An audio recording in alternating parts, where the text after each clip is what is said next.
പൂഞ്ഞാറിൽ വൈദികനെ സംഘം ചേർന്ന് ആക്രമിച്ച സംഭവം പുതിയ വഴിത്തിരിവിലേക്ക്. സംഭവം നടന്ന് ദിവസങ്ങൾ കഴിയുന്തോറും കേരളത്തെ ഞെട്ടിക്കുന്ന യാഥാർത്ഥ്യങ്ങൾ ഒന്നൊന്നായി പുറത്തുവന്നുകൊണ്ടിരിക്കുകയാണ്.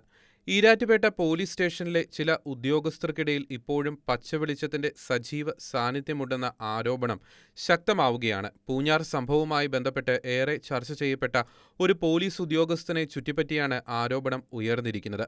തീവ്രവാദത്തിനും വർഗീയത പടർത്തുന്നതിനുമായി കേരള പോലീസിൽ മറഞ്ഞിരുന്ന് രഹസ്യങ്ങൾ വേണ്ടപ്പെട്ടവർക്ക് ചോർത്തിക്കൊടുത്തിരുന്ന വാട്സപ്പ് കൂട്ടായ്മയായിരുന്നു പച്ചവെളിച്ചം.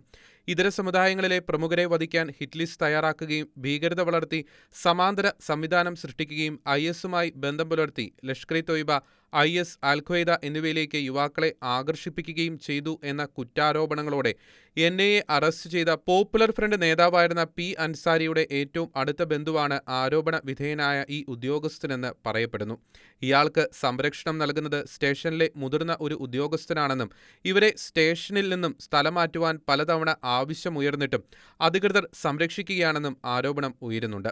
കേസിലെ പ്രധാന പ്രതിയായ 18 വയസ്സുകാരൻ NIA അറസ്റ്റ് ചെയ്ത പോപ്പുലർ ഫ്രണ്ട് നേതാവിന്റെ മകനാണെന്ന് PC ജോർജ് കഴിഞ്ഞ ദിവസം വെളിപ്പെടുത്തിയിരുന്നു. സഭ എന്തുകൊണ്ടാണ് കേസിൽ NIA അന്വേഷണം ആവശ്യപ്പെടുന്നത് എന്നതിന് ഇതോടെ കൂടുതൽ വ്യക്തത വന്നിരിക്കുകയാണ്.